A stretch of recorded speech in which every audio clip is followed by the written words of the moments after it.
যখন দেখবেন কেউ একজন মন খারাপ হয়েছে, আমি শুধু তারা যাই এমনি কই, কি তো হয়েছে রে ভাই, হয় না? সাইকোলজিক্যাল ব্যাপার। যখন কেউ কষ্টে থাকে তারা যদি একটু আচ্ছা না কান্দিস না, কথা বলেন ঠিক কিনা? সাইকোলজিক্যাল ব্যাপার। শয়তানের ঠিক এই টেকনিকটা খেলে, যখন আপনি লস খাবেন তখন শয়তানে আপনাকে বিভিন্ন মানুষ দিয়ে কথা শোনাবে। শোনানোর পর যখন আপনি রাত্রে বেলা বসবেন, দিনের বেলা বসবেন, নদীর পাড়ে বসবেন, মনের মধ্যে বলবে এই জীবন রেখে লাভ কি, তুমি এত টাকা কেমনে দিবা, তার সাথে মরে যাওয়া বোধবালা, মানুষের কথা থেকে বাঁচবা, পরীক্ষা ফিল করছো, এই চেহারা কেমনে দেখাইবা, শাঁকা খাইছো তুমি শাঁকা পরোটা, এই চেহারা কেমনে দেখাইবা, তোমার ছবি ফ্লাশ হয়ে যাবো, তোমার ভিডিও ফ্লাশ হয়ে যাবো, এই জীবন রেখে লাভ কি। সে শয়তানে গুতাই। আমি মনে করি, আপনি মনে করি এটা আমাদের মনের কথা, আসলে মনের কথা নয়, এগুলো সব শয়তানের কথা। কিন্তু আমরা নিজের মনের কথা মনে করে তার ফাঁদে পা দিয়ে তারপর আমরা জ্বলিয়ে যাই। এখন সে সুন্দর করে ফাঙ্কার মধ্যে রশি লটকাইলো, টুনা লটকাইলো, যেটা যেটা লটকাইলে, লটকানোর পর একটা গোল বানাইলো, তখন কিন্তু তার সেই আবেগটা, যখন গলায় লটকাইলো তখন সেই আবেগটা, যখন চেয়ার পাটা সরাই ফেললো, চেয়ারটা সরে গেল, যখন ঝুলে গেছে তখন কই কিটা করছি, কথা বলেন না ঠিক না? সে নিজের ইচ্ছায় সুইসাইড করতে যাচ্ছে, এত লড়াচড়ার দরকার কি? ঝুলে না থাকবি, সে এমনি লেখুন করে কি জানে আই এম সরি। যখন জুইলা যায় শয়তান তখন যায়, শয়তান তখন কয় যে টাটা বাই বাই।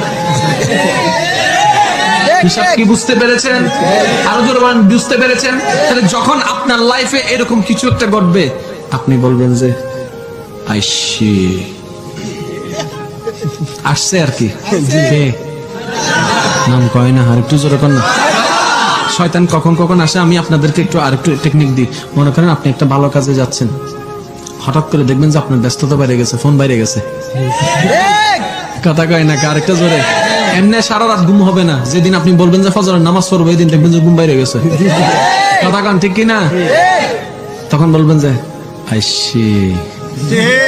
শয়তানের আরেকটা কৌশল শুনবেন, এই কথার সাথে কে কে অভিজ্ঞতা আছেন, এই দেখেন খবরদার হাত তুলেন না, কিন্তু আমি বলছি শুধু আপনারা মিলাবেন। শয়তানের আরেকটা হাতিয়ার হচ্ছে প্রেম, প্রীতি, ভালোবাসা, লাভ, বয়ফ্রেন্ড, গার্লফ্রেন্ড। কিভাবে আমি আপনাদেরকে বলি। এখন একটা ছেলে গার্লফ্রেন্ড নাই, সে চাচ্ছে না যে আমি জেনার কাজে যাই, আমি ওই হারাম কাজে যাই, চাচ্ছে না। এখন শয়তান তাকে দিয়ে করাইতে পারছে না, তখন কি করে জানেন? 10 জন বন্ধুর উপর ভর করে শয়তানে তারে দিয়ে বলাই, কেমন ছেলে হইছো, কলেজে পড়ো, একটা গার্লফ্রেন্ড নয়, তারা ফার্স্টটা পারে। এবার সে কথাগুলো কানের মধ্যে ঢুকে ঢুকে সে বলে যে আমার বন্ধুরা তো কথা ঠিক বলছে, সবাই তো মনে করবে আমার কোনো যোগ্যতা নেই, আমার কোনো পাওয়ার নেই, আমার কোনো স্টাইল নেই, আমার কোনো এই নেই, এবার আমিও করব। শেষ পর্যন্ত 10-20টা কইরা প্রেম কইরা বিশ্বপ্রেমিক হয়ে গেছে গা। শয়তানে কইতেছে, যখন তারে এই কাজের জন্য জাহান্নামে টাইনে নিয়ে যাচ্ছে, তখন শয়তানে কইতেছে কেমন লাগে। আজকে থেকে এই কথাগুলো মাথায় বসে নেন, যেগুলো শয়তানের কাজ এগুলোকে একটা একটা আইডেন্টিফাই করবেন। তার মধ্যে একটা কাজ আমি আপনাদেরকে বলি, যখন রেগে যান তখন কত কিছু মনে চায়, অনেক কিছু করেও ফেলেন, বলেও ফেলেন, মাইরেও ফেলেন। আচ্ছা, রাগটা থামার পরে, রাগটা শেষ হওয়ার পর তখন ফিলিংসটা কি হয়? কি করলাম আসলে বেশি বলে ফেলছি, এত বলার দরকার। আচ্ছা, 10 মিনিট আগে আপনি ছিলেন না? কয় হ্যাঁ। তো 10 মিনিট আগে যদি কর্মটা আপনার হয়, আফসোস কেন আপনি করছেন? আপনার তো রাইট মনে করে তো করছেন। বুঝবেন, যখন মেজাজ ছিল তখন আপনি ছিলেন না, আপনার ভিতরে শয়তানের ভর ছিল। যখন ঠান্ডা হয়েছেন তখন আপনি ছিলেন, সেই জন্য আফসোস করেছেন। আপনি যদি এই টেকনিকটা বুঝতে পারতেন, যখন মেজাজ গরম হচ্ছে তখন দেখবেন যে শয়তান আরো তোলা মারে, দেখছস তোর কি বলছে, দেখছস তোরা পাত্তা দেয় নাই, দেখছস তোরা সম্মান করে নাই, দেখছস তোরা অপমান করছে, তোলা দিছ।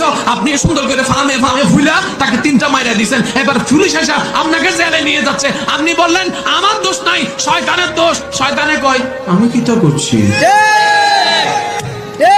মনে থাকবে এসব কথা। সেজন্য আল্লাহ পাক রব্বুল আলামিন শয়তানের পরিচয় দিয়ে আমাদেরকে বলেছেন, ফাইন্নাশ শাইতানু লিল ইনসানি আদুউম মুবিন, বান্দারা সাবধান হয়ে যাও, আমার থেকে দূরে করার জন্য